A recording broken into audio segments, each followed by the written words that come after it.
I'm Raymond Blackburn.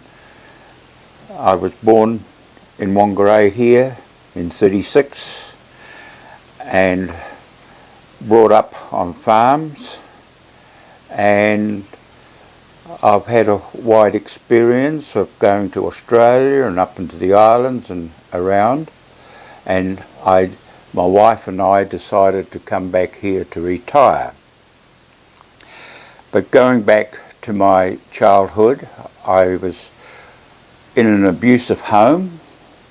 There was 9 of us, and I couldn't see the purpose of living.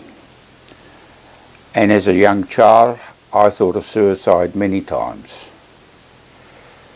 But somehow, when I was 5, at the Kokopū Sunday School, I went along, and a lady by the name of Joy Nobes, she was taking a Sunday school, and I went along and I heard about Jesus. That gave me hope, and it's been with me ever since. Out of the family of 9, I'm the only one that didn't drink or smoke or run a wild life, and I put that down to God leading me and guiding me. And so from there I studied in college. I studied Bible, and then I went to university and studied theology, and then after that I was invited to go and serve a time in New Guinea, which I did, and I went there to teach those people about the Bible, but I'm afraid they taught me a lot of trust and faith and belief. There was no ifs or buts with them. If God promised something, they believed it, and that was that.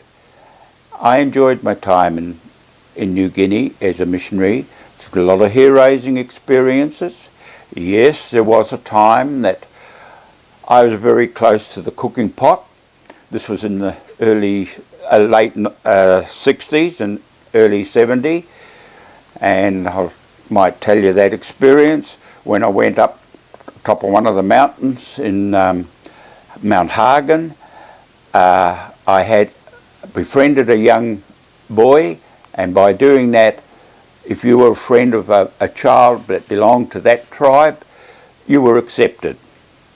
And when I got up to the top of the hill, there was a group of natives just sitting there, and I just flopped down on the ground beside them, as I would here in New Zealand, being brought up in a multiculture. And anyhow, it turned out that the chief came and sat beside me, and he said, "Oh, me got sabi long harp belong you." That, in other words, I know where you come from. And I said, "One of something you got sabi long me." And he said, "Oh, one fella he come along New Zealand, him a good fella true ya." And I was accepted into the tribe. Then all his warriors, he spoke in their tongue, but I had the boy with me who would interpret, and they came along and they passed beside me, and they're very interested in scars and things like that. And they were coming past one after the other, feeling the scar on my knee and on my hand, and talking, and I'm relating back through my interpreter. And I finally asked him what's going on, and he said, "Ah, Emmy, good friend belong, chief, sorry, you know can kai this fella, Emmy friend belong me." And that was how close.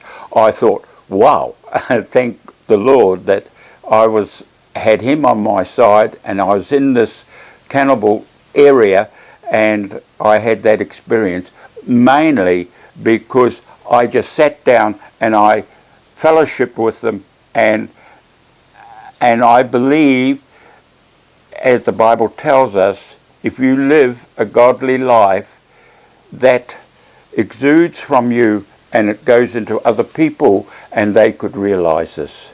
And that was a wonderful experience. But that was just one experience of many, many I've had. But now I returned here. My wife said, let's go back to Whangarei. She was an English-born person. My father was English. My mother was Irish. And she wanted to come back here to Whangarei and to settle. And 5 years ago she passed. Yes, and it's a lonely experience living on your own. The Lord's blessed him and blessed me because, yeah, he's been a great comfort since my wife passed. And he allows me to sleep in his bed. But having friends like Pat and others around, we fellowship and get together and we praise God that he's given us that blessing where we can have that Christian fellowship and that spiritual uplift with one another.